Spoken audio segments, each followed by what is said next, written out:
Assalamualaikum warahmatullahi wabarakatuh. Alhamdulillah. Alhamdulillahi rabbil alamin. Nahmaduhu wa nasta'inu wa nastaghfiruhu wa na'udzu billahi min syururi anfusina wa min sayyiati a'malina. Mahdihillahu fala mudhillalah wa amma yudhilluhu fala hadiyalah. Asyhadu an la ilaha illallah wa asyhadu anna Muhammadar Rasulullah. Allahumma sholli ala sayyidina Muhammad wa ala ali sayyidina Muhammad. Amma ba'd. Sebagai hamba Allah yang beriman, marilah kita panjatkan puji dan syukur kehadiran Allah Subhanahu wa taala yang telah memberikan kekuatan, kesehatan lahir dan batin. Salawat dan salam tidak lupa kita kirimkan kepada junjungan kita Nabi Muhammad Sallallahu Alaihi Wasallam yang telah mengantarkan umat manusia dari peradaban hidup yang jahiliyah menuju pada peradaban hidup yang modern, yang penuh dengan kemajuan ilmu pengetahuan dan teknologi seperti yang kita rasakan pada saat ini. Semoga kita semua termasuk hambanya yang taat, yang berhak mendapatkan syafaatnya di hari akhir kelak nanti. Perkenalkan, nama saya Imdani Fauzan. Pada kesempatan ini, saya izin menyampaikan topik yang berjudul dakwah dan amar ma'ruf nahi dan munkar. Makna dakwah secara etimologis, kata dakwah merupakan bahasa serapan dari bahasa Arab, yaitu dakwah dalam kamus Al-Munawir. Kata tersebut bermakna memanggil, mengundang, minta tolong, meminta, memohon, menanamkan, menyuruh datang, menorong, menyebabkan, mendatangkan, mendoakan, menangisi, dan meratapi. Adapun dalam Kamus Besar Bahasa Indonesia, kata dakwah memiliki dua pengertian, yaitu penyiaran, propaganda, dan penyiaran agama dan mengembangkannya di kalangan masyarakat. Tujuan dakwah, ngomong-ngomong soal tujuan, M. Nasir, tim dosen PAI UPI 2009, menyebutkan bahwa tujuan dakwah adalah satu, mengingatkan manusia kepada syariat untuk memecahkan semua persoalan kehidupannya. Yang kedua, mengingatkan manusia akan salah satu tugasnya dalam kehidupan, yaitu sebagai hamba Allah. Yang ketiga, mengingatkan manusia kepada tujuan hidupnya yang hakiki, yakni menyembah Allah. Lebih rinci lagi, beliau mengungkapkan setidaknya ada 4 tujuan khusus dakwah, yaitu yang pertama, membantu manusia melaksanakan syariat Allah. Yang kedua, mengubah tingkah laku buruk dari masyarakat muslim. Yang ketiga, amar ma'ruf nahi munkar. Yang keempat, penyebaran agama Islam kepada non-muslim. Berkaitan dengan keempat tujuan di atas, seorang mubalik atau pendakwah sebagaimana juga Rasulullah SAW tidak berhak memaksa, melainkan hanya mengingatkan dan menyampaikan risalah dakwah. Allah SWT berfirman dalam surat Qaf ayat 45. A'udzu billahi minasyaitonir rajim. Bismillahirrahmanirrahim. Nahnu a'lamu bima yaqulun wa ma anta 'alaihim bijabbar fadzakir bil qur'anil man yakhafu wa'id. Yang artinya, kami lebih mengetahui tentang apa yang mereka katakan, dan kamu sekali-kali bukanlah seorang pemaksa terhadap mereka. Maka beri peringatanlah dengan Al-Quran orang yang takut dengan ancamanku. Surat Qaf ayat 45. Ngomong-ngomong soal metode dan strategi dakwah. Metode dalam Kamus Besar Bahasa Indonesia didefinisikan sebagai cara teratur yang digunakan untuk melaksanakan suatu pekerjaan agar tercapai sesuai dengan yang dikehendaki. Dengan demikian, yang dimaksud dengan metode dakwah adalah suatu cara terencana atau sistematis yang digunakan seorang dai agar aktivitas dakwahnya tercapai sesuai dengan tujuannya. Sehubung dengan metode dakwah dalam Al-Quran Surah An-Nahl ayat 125, Allah SWT berfirman, A'udzu billahi minasy syaithanir rajim. Bismillahirrahmanirrahim.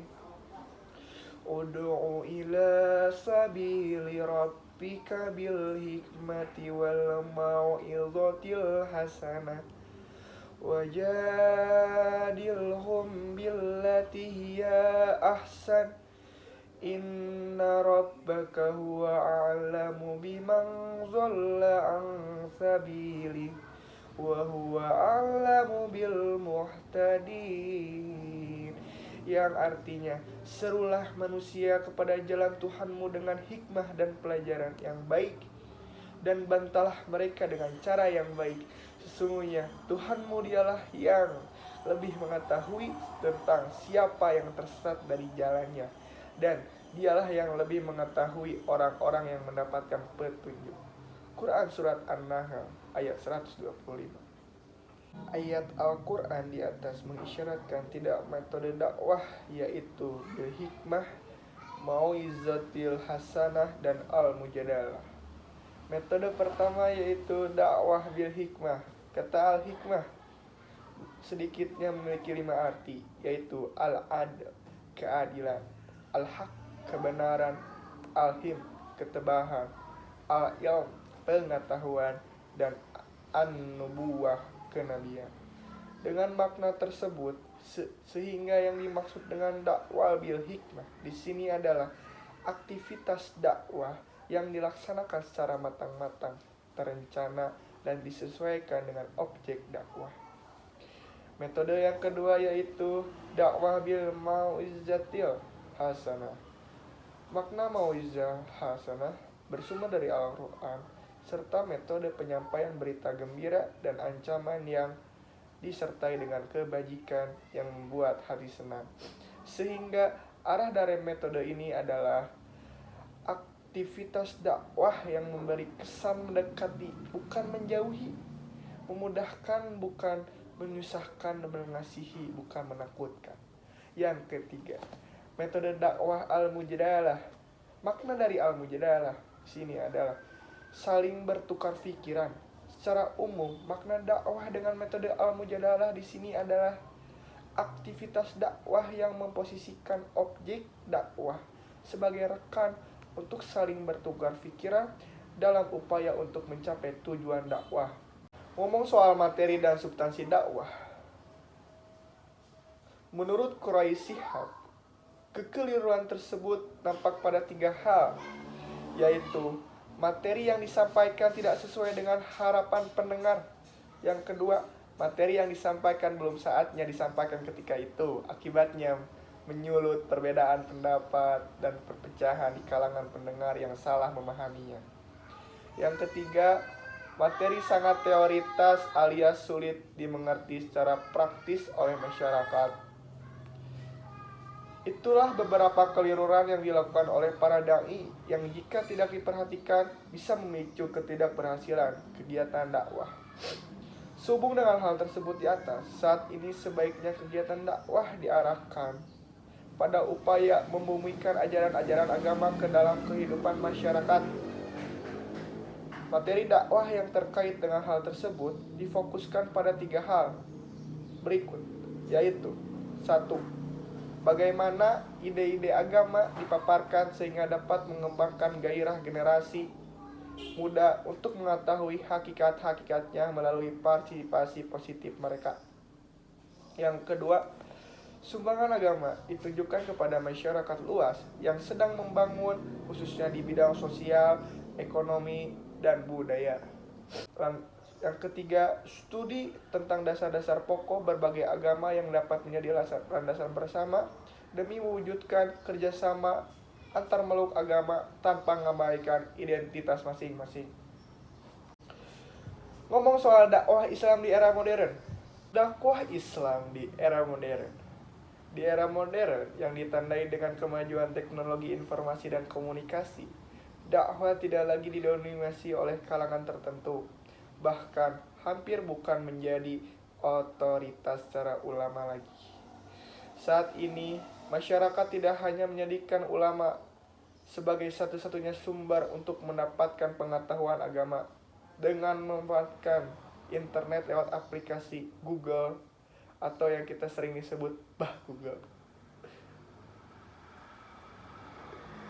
Sehubung dengan hal tersebut, ada beberapa langkah perlu dilakukan oleh para dai atau lembaga-lembaga dakwah di dunia Islam agar sisi positif era modern mampu dimanfaatkan secara maksimal untuk kepentingan dakwah Islam secara optimal. Hal ini dilandasi oleh filosofis dan keilmuan dakwah yang cenderung dianggap salah. Hal ini pertama yang perlu segera dilakukan oleh Rembani meminjam istilah Ali Aziz, landasan filosofis dan keilmuan dakwah yang cenderung dianggap normatif. Pandangan Basit, nampaknya penggunaan istilah komunikasi Islam lebih cenderung bersahabat dengan era modern dibandingkan istilah dakwah atau tabligh yang lebih bernuansa normatif dan propagandis. Hal ini yang perlu dibenahi adalah mempersiapkan para dai dengan ilmu pengetahuan yang mumpuni baik konten ataupun metode komunikasi dan kemampuan bermanfaatkan kemajuan di dunia informasi dan teknologi.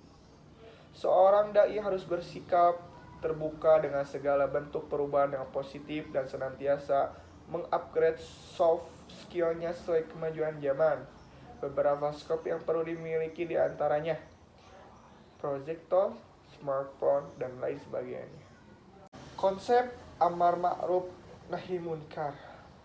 Makna amar ma'ruf nahi munkar terdapat sebanyak 38 kali ma'ruf digunakan dalam Al-Quran, belum termasuk kata jadian atau akarnya seperti urf, arafa, dan lain sebagainya. Secara harfiah, kata ma'ruf berarti diketahui. Maksudnya, apa yang dipandang sebagai yang telah diketahui dan dikenal dan secara sosial dapat diterima. Hampir semua kata ma'ruf memiliki makna yang dikenal, yang tidak keluar dari kebaikan, kepatutan, dan kelayakan. Bahkan kata urf oleh Imam Bukhari ditafsirkan dengan arti ma'ruf. Bila menganalisis penggunaan kata itu dalam Al-Quran, terlihat bahwa arti kebaikan, kelayakan, atau kepatuhan sebagai sesuatu yang telah diketahui atau dikenal itu tidak tanpa batas. Setidaknya ada dua batas nilai yang memberikan ruangan luas arti ma'ruf. Pertama, bahwa pengertian baik, layak, dan patut berarti diakui dan diterima oleh budaya atau adat lokal. Kedua, bahwa baik, layak, atau patut berarti diterima oleh tidak bertentangan dengan syara. Karena itulah ma'ruf itu sering diberi definisi sebagai sesuatu yang kebaikan, kepatutan, atau kelayakan yang dapat diterima oleh budaya atau adat dan tidak ditolak oleh syara. Maka tolok ukur itu pada dasarnya berada pada syara. Artinya baik, patut, atau layak itu menurut syara, sekalipun budaya atau adat membenarkan, tetap tidak bisa diterima jika bertentangan dengan syara. Ngomong soal urgensi amar ma'ruf nahi munkar, Islam tidak selesai pada kehidupan individu yang lepas dari konteks sosialnya. Lingkungan sosial merupakan ibu pertiwi di mana individu lahir dan eksis. Konsep ummah dalam Al-Quran menekankan kolektivitas manusia dalam mengembangkan hidup dan mengaktualisasikan dirinya. Syariati mendefinisikan ummah sebagai komunitas manusia yang sepakat pada tujuan sama, saling membantu, bergerak ke arah tujuan yang diharapkan, dan atas dasar kepemimpinan yang sama. Jika ummah berasal dari kata ammah yang berarti berniat dan menuju, maka ia mengandung makna ikhtiar, gerakan, kemajuan, dan tujuan. Jika kata ummah ini berasal kata yang berarti ibu, maka umat menjadi semacam ibu pertiwi yang diikat dengan kesamaan akidah. Ngomong soal kedudukan individu dan masyarakat muslim dalam penegakan amar ma'ruf nahi munkar. Yang dimaksud dengan individu di sini sebagaimana ditulis Mahmud adalah rakyat atau manusia secara umum selain pemerintah atau lembaga pemerintah alias warga negara. Menurut jumhur ulama, setiap warga negara memiliki kewajiban untuk berpartisipasi dalam menegakkan amar ma'ruf nahi munkar sebatas pada kemampuannya. Kewajiban di sini adalah kewajiban yang sifatnya kifayah, yaitu suatu kewajiban yang apabila sudah dilaksanakan oleh sebagian orang dan dipandang sudah mencukupi, maka kewajiban tersebut telah gugur bagi yang lainnya. Atau artinya orang lain tidak wajib lagi mengejarkannya. Dasar dari kewajiban ini adalah firman Allah SWT dalam surat Al-Imran ayat 140, sebagaimana yang telah dituliskan sebelumnya. Soal kedudukan pemerintah muslim dalam penegakan amar ma'ruf nahi munkar, sebagaimana yang telah diuraikan di atas, amar ma'ruf nahi munkar merupakan suatu kewajiban yang sifatnya kifayah bagi masyarakat muslim pada umumnya. Namun, bagi pemerintah muslim, aktivitas ini merupakan suatu kewajiban yang sifatnya aini, dengan kata lain merupakan tugas utamanya. Yang dimaksud dengan pemerintah muslim di sini, menurut Ali Abdul Halim Mahmud, adalah semua orang yang memegang kekuasaan terhadap kaum muslim, mulai dari pucuk pimpinannya, pemegang kekuasaan legislatif, eksekutif, departemen-departemen, instansi atau jawatan, juga angkatan bersenjata dan komponen pemerintah lainnya. Intinya adalah setiap orang yang memegang kekuasaan pada sektor-sektor tersebut adalah setiap orang yang memegang kekuasaan terhadap urusan kaum muslimin, maka mereka dituntut untuk melaksanakan amar ma'ruf nahi munkar. Rasulullah sallallahu alaihi wasallam bersabda, masing-masing kamu adalah pemimpin dan setiap kamu akan dimintai pertanggungjawaban tentang kepemimpinannya. Hadis riwayat Bukhari, Muslim, Tirmizi dan lain-lain. Para pemegang kekuasaan dalam Islam, apapun tingkatan dan jabatan yang dipegang, mereka adalah pemegang amanah Tuhan untuk mengatur urusan masyarakat, di mana di tangan merekalah terletak kemaslahatan kaum muslim pada umumnya.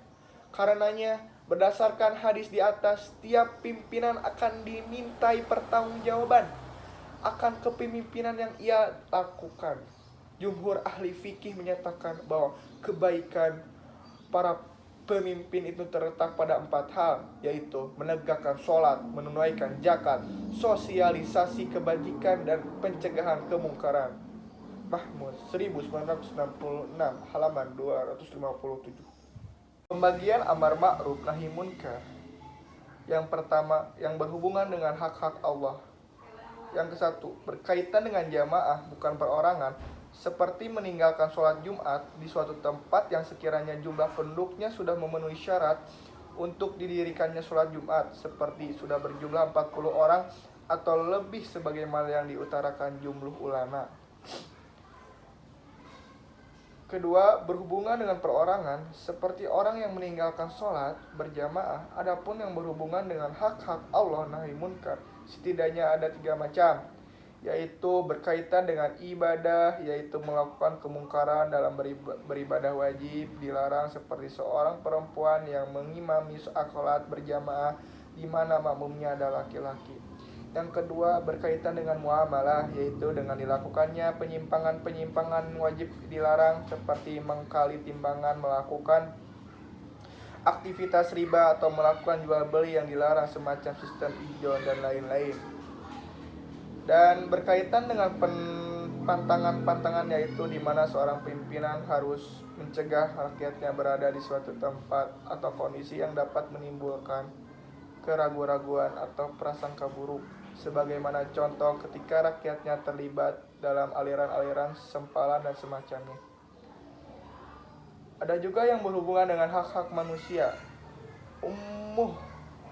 umum misalnya. Yang pertama, umum misalnya, suatu daerah jalannya rusak Maka seorang pemimpin harus peka terhadap hal ini dan melakukan perbaikan serta menggunakan dana yang ada untuk memperbaiki. Kalau tidak ada dana di kas negara, maka dia harus meminta bantuan kepada orang-orang yang mampu. Dan ada juga yang berhubungan dengan hak-hak Allah dan hak-hak manusia.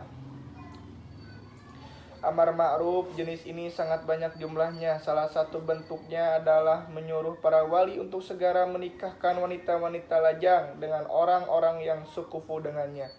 Jika mereka meminta dinikahkan, dan juga menyuruh berperlakuan masa idah bagi wanita jika mereka diceraikan oleh suami-suami mereka, begitulah pula untuk nahi munkar. Untuk jenis ini sangat banyak jumlahnya, seperti melarang mengintip orang atau melarang ketika ada penggunaan fasilitas umum yang tidak sesuai atau kurang bermanfaat. Ngomong soal pengaruh kemungkaran, bencana yang paling berbahaya mengancam kehidupan masyarakat muslim adalah bencana kemunkaran. Tidak ada bencana lebih hebat dalam merusak tatanan kehidupan muslim melebihi kemunkaran. Apabila kemunkaran dibiarkan merajalela merasuki kehidupan suatu masyarakat, maka kedahsyatan dan kedalaman rasukannya lebih berbahaya daripada menjalankan bibit penyakit paling menular sekalipun. Kemungkaran dan dosa-dosa yang ditimbulnya dapat merasuki hati, meracuni pikiran, melemahkan dorongan berbuat baik, membuatkan mata hati, menghilangkan rasa malu, menjauhkan pikiran dan kesadaran dari mengingat Allah, menimbulkan berbagai rasa takut, khawatir dan gelisah di dalam hati, menjungkir balikan kemuliaan manusia menjadi kenistaan dan kehinaan, dan lain sebagainya seperti yang ditemukan oleh Ibnu Qayyim dalam Ad-Nadwaud.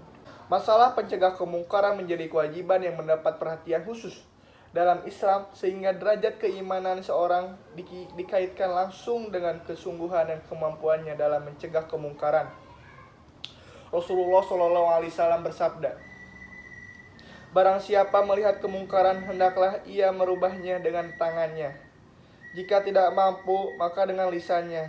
Jika tidak mampu juga, maka dengan hatinya. Dan tindakan itu merupakan selemah-lemah iman." Hadis di atas langsung menetapkan adanya 3 tingkat strategi pencegahan kemungkaran. Strategi yang dimaksud yaitu pertama, dengan tangan yang dapat diartikan kekuasaan atau kewenangan. Terakhir, dengan hati. Orang yang tidak mampu mencegahnya dengan tindakan dan ucapan tidak berarti ia hanya diam, memejamkan mata dan menutup telinga, sebab jika hanya demikian, walaupun hatinya benar-benar mengingkari, sikap itu tidak memiliki pengaruh apa-apa. Sekian yang dapat saya sampaikan pada kesempatan ini. Semoga dapat bermanfaat bagi kita semua dan dapat kita aplikasikan dalam kehidupan sehari-hari. Lebih dan kurangnya mohon dimaafkan, yang benar datangnya dari Allah SWT yang maha benar, dan yang salah, khilaf atau keliru itu datangnya dari saya pribadi sebagai manusia biasa yang tidak pernah luput dari salah, khilaf dan dosa. Akhirul kalam, subhanaka Allahumma wa bihamdika, asyhadu an la ilaha illa anta, astaghfiruka wa atubu ilaik. Wallahul muwaffiq ila aqwami thoriq. Wassalamualaikum warahmatullahi wabarakatuh.